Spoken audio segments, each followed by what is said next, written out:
Aí acha que aquilo é um processo normal, natural, aí é só um aumento do grau da miopia, do astigmatismo, e aí vão deixando para lá.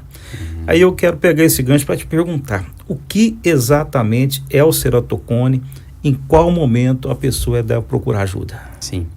O ceratocone é uma doença da córnea. A córnea é essa parte arredondada da frente do olho, e normalmente a córnea ela é convexa, ela é regular.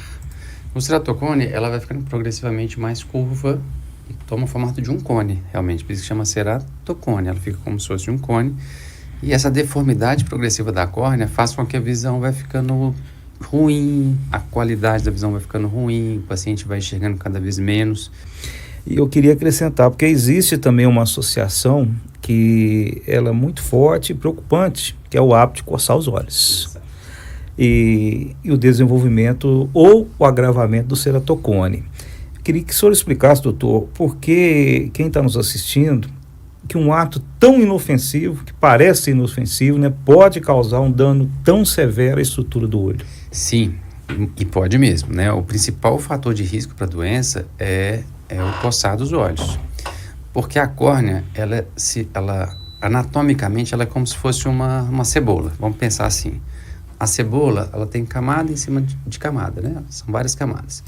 A partir do momento que a gente coça o olho, é como se a gente causasse o deslizamento dessas camadas da córnea. E aí, ao causar esse deslizamento, uma córnea que já tem uma predisposição, ela começa a fragilizar esse tecido e ele começa a fazer isso. Começa a ficar mais curvo e irregular. Então, realmente, não só quem tem ceratocone, mas também quem não tem ceratocone, é proibido coçar os olhos. Não deve coçar os olhos de forma alguma, porque pode causar ou agravar a doença. E a gente faz isso de maneira instantânea, né? A gente nem vê, é no reflexo mesmo, né? Isso, mas especialmente hoje, no nosso mundo de telas, né? Muita exposição a computador, celular, ar-condicionado, com o olho ficando mais seco, o coçar dos olhos é um sintoma de olho seco também. Então, é extremamente comum, né? E antigamente, quando se falava sobre o ceratocone, causava muito medo, né, nas pessoas, porque vai ter que fazer um transplante de córnea e tal. Sim. E ainda sobre o ceratocone, ele costuma aparecer mais, assim, com maior frequência, pelas informações que eu tenho, em jovens e adolescentes. Isso. E nesse sentido, doutor Leonardo, eu queria te perguntar, qual é o papel dos pais, dos educadores, nessa observação preventiva do comportamento das crianças, dos jovens e adolescentes? Ótima pergunta, Geraldo. O que acontece? O ceratocone ele tem 3 fatores de riscos principais. O primeiro e mais importante, que a gente não consegue mudar em nada, é o fator genético. Os pais que têm ceratocone, a chance do filho ter um ceratocone é considerável. O segundo fator é o fator ambiental, o ambiente que o paciente vive, quer dizer, a exposição excessiva a telas, hoje em dia, isso está muito relacionado ao ceratocone. A baixa exposição solar está muito relacionada ao ceratocone. Então, hoje em dia, as crianças, os adolescentes, eles ficam a maior parte do tempo em ambientes fechados, expostos à tela do computador, à tela do celular. Então, isso contribui para a doença. E o terceiro é o fator comportamental, de coçar os olhos, como a gente falou antes, né? Então, assim, a gente observa ceratocones que às vezes evoluem um pouco mais rapidamente. Quando a gente vai investigar um pouco mais, perguntar aos pais ou ao próprio paciente, às vezes o paciente fala com a gente na consulta, não, eu não coço os olhos. E aí, durante a consulta, o paciente sem querer leva a mão ao olho. E aí, a gente fala, não, às vezes o paciente não está percebendo que está coçando, mas ele coça, que às vezes ele faz isso durante a consulta.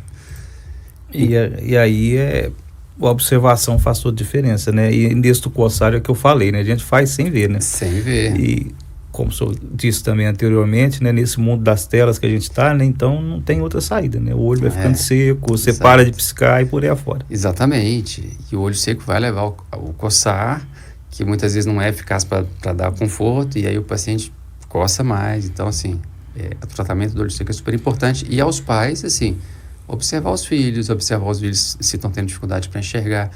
Eu vejo às vezes, Geraldo, algumas situações assim que me incomodam. Às vezes as pessoas usando o celular bem pertinho dos olhos. Às vezes criança muito pequenininha, com o celular já muito próximo aos olhos.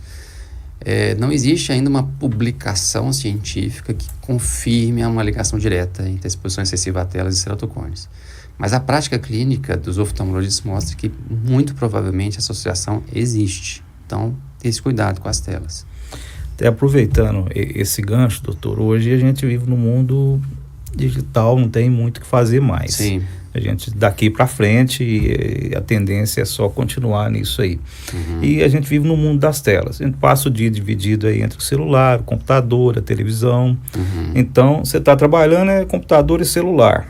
Você vai descansar, você vai ver TV. E por aí vai. Ou vai estudar também no computador, né? Depende de cada um.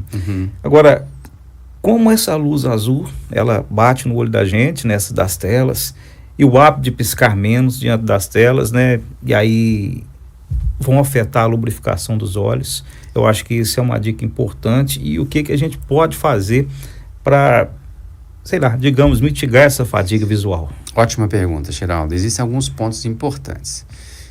Primeiro, fazer pausas periódicas sempre que a gente estiver diante de uma tela por um período prolongado. Então, ideal, a cada 20 minutos de trabalho continuado, a gente para um pouquinho, que seja aí 1 minuto. Não foca na tela, foca à distância. Se possível, até sai daquele ambiente, se for possível, obviamente.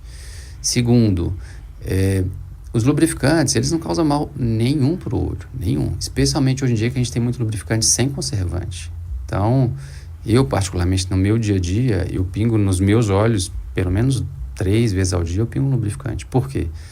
Eu tô ou na cirurgia, que normalmente quando a gente presta muita atenção em alguma coisa, a gente tende a piscar menos, ou estou no consultório, com a tela do computador, ar-condicionado, e então a gente tem que lubrificar. Então não tenha receio de usar lubrificante, desde que seja um lubrificante de qualidade, prescrito por um oftalmologista, não tem problema algum.